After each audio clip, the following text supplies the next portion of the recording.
Class, so we just finished up that journal learning what actually happened at the Battle of Philippi, and now we're going to see one more different account of it. We're going to see the play, well, and actually the video as well. So we're trying to gain different perspectives by reading across a variety of text formats and mediums. We're analyzing these various accounts of subject to determine which details are emphasized in each. So this last act, I've entitled it "Do Not Assume," all right? And we're trying to watch the film and compare to the historical account to see what's emphasized in the movie, what's left out, and what are the advantages and disadvantages. So you're going to see these questions in the Act 5 study guide. So you're going to have that open. I did post a link here to the film, but I'm going to show it to you as well. It starts at 1 hour and 32 minutes is where this scene will begin. And so you do also want to take a look at the actual text. Okay, it does start with Antony and Octavius. Okay, and the film does a pretty good job of going line by line. Okay, so it's okay if you don't read through everything. It does jump around a little bit. There will be some things that we will miss from the film that will come up later, and we'll talk about some of that. All right, so we're going to go to the film here, and again, as we watch this film, you want to have the study guide open. You want to think about what is emphasized in the movie, what is left out, what are the advantages and disadvantages, and how does the movie compare with the nonfiction article text. So we're going to go through the first scene, and we'll watch the film for pretty much all of this act, but we're just going to do the first scene today. We'll finish the act in the next one. So you are going to need to find some text evidence where Antony tells Octavius to lead on this flank and Brutus vows to fight and not commit suicide. So you will need to find that, but you will be able to start to answer some of these questions about the film. So here we go.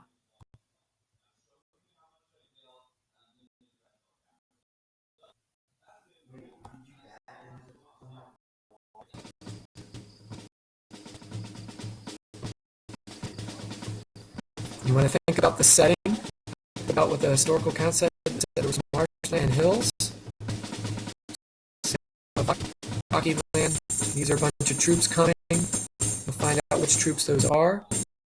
Follow the historical account as well. It also mentioned that the conspirators, Brutus and Cassius, they were fortified, they had armaments, and they were waiting. This is the beautiful city of Philippi.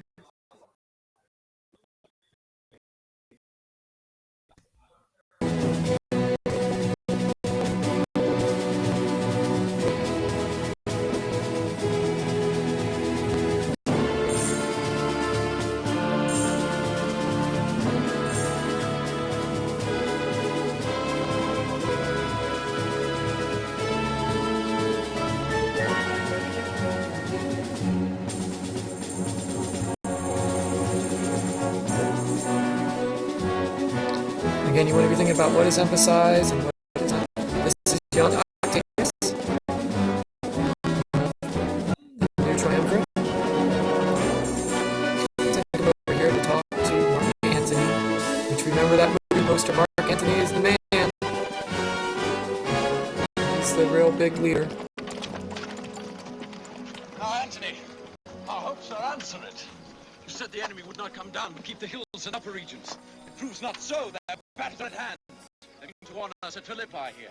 Answering before we do the mountain. Octavius, Antony.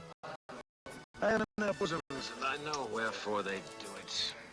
They come down with fearful bravery, thinking by this to fasten in our thoughts that they have courage. But 'tis not so.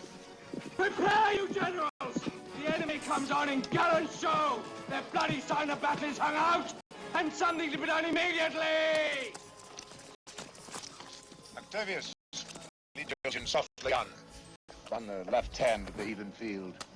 Upon the right hand, I. Keep thou the left. Why do you cross me in this exigent? I do not cross you, but I will do so. So Antony and Octavius again have a little bit of a conflict there. Octavius wants to go one way, and Antony says no. Here comes Cassius. Again, these leaders had their own armies, people loyal to them.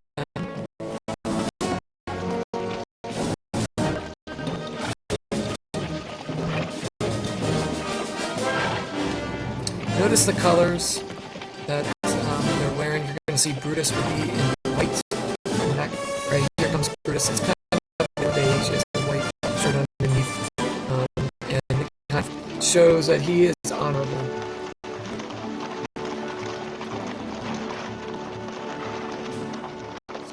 Cassius, Brutus. They stand and would have parley. Stand fast, Lucilius.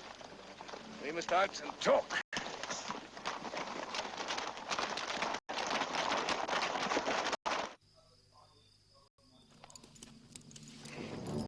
Okay, Octavius, Mark Antony. Stir not until signal. So this was typical back then. They call this parlay, words before blows, they say. So they're going to kind of have a little chat before they fight, some trash talking.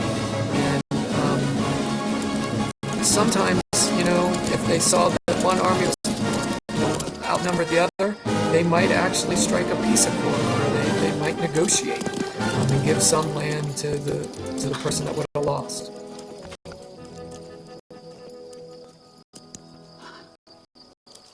Words before blows. Is it so, countrymen?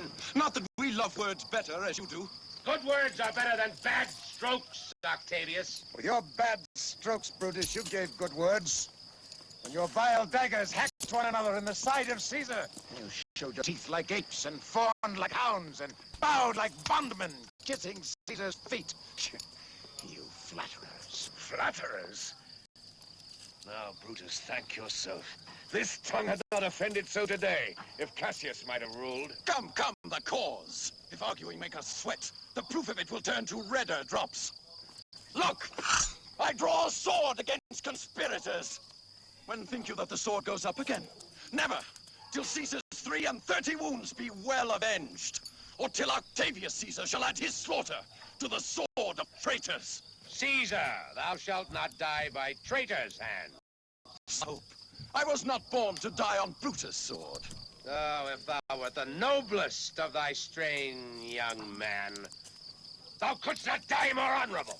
A peevish schoolboy, worthless of such honor, joined with a masker and a reveler. Old Cassius still. Defiance, traitors, hurl we in your teeth. If you dare fight today, come to the field. If not, when you have sex, fancy away. So they jibe, deride, and taunt one another. They made fun of Octavius's youth, and Why now? Blow wind, swell below, and Cassius is now reflecting. the storm is up. All is on the hazard. Now, most noble Brutus, the gods today stand friendly, that we may love us in peace lead on our days to age. This same day must end the work I did march begun. And whether we shall meet again, I know not. Therefore, our everlasting farewell. Forever and forever farewell, Cassius. If we do meet again, why, we shall smile. If not, why, then this parting is well made. Forever and forever farewell, Brutus. If we do meet again, we'll smile indeed. If not, 'tis true. This parting is well made. Why, then, lead on. So they both kind of realize this may be the last time they see each other. They wish each other well and so forth. But before they were deriding. Oh, that a man might know the end of this day's business ere it come. But it sufficeth that they will end, and then the end is known. They were making fun of Octavius' youth, and they were making fun of Antony being a reveler, that he was a partier, and of course Antony and Octavius were saying, what a terrible thing you did to Caesar, and that kind of thing.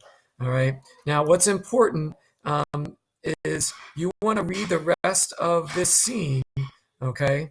Because you will see that some of this, here's where they were trash talking each other, a masker and a and they carried on. Now, this is where the film changes things up a little bit. They took it out of order a little bit because they go back and Cassius talks to one of his generals, Messala, or I'm sorry, one of his servants, Messala, one of the top people. We find out that it's Cassius's birthday. Okay, and like Shakespeare, he's going to die on the same day he was born. Okay. or the same date, I guess I should say. And so then they and reflecting about how we saw two mighty eagles fell and they perched. This is where there's some superstition. This is where it's historically accurate or historically relevant. Did it actually happen? We're not sure, but certainly it could have happened. Okay. This is where Cassius sees ravens, crows, all right, flying overhead. This was not a good sign. Okay. This again foreshadowed death. Okay. So again, it's superstition. And then we see Brutus talking to his servant and then talking with Cassius. And this is what we just kind of heard there at the end, that, hey, if we lose this battle, then this is the very last time we'll speak together. Just recognizing that they don't want to be going through the streets of Rome in carcasses, because that's what they believe would happen. That Cassius is basically saying, hey, if we lose, they're going to parade us through the streets of Rome. Okay. And he's like, no, that's not going to happen. Okay. And then they farewell to each other. And that's the end of the scene. So make sure you can start to answer some of these questions about the movie and the text and so forth. We're going to continue to take a look at the film in the next lesson, but you want to make sure you find text evidence regarding these actions from the first scene. Okay. So we will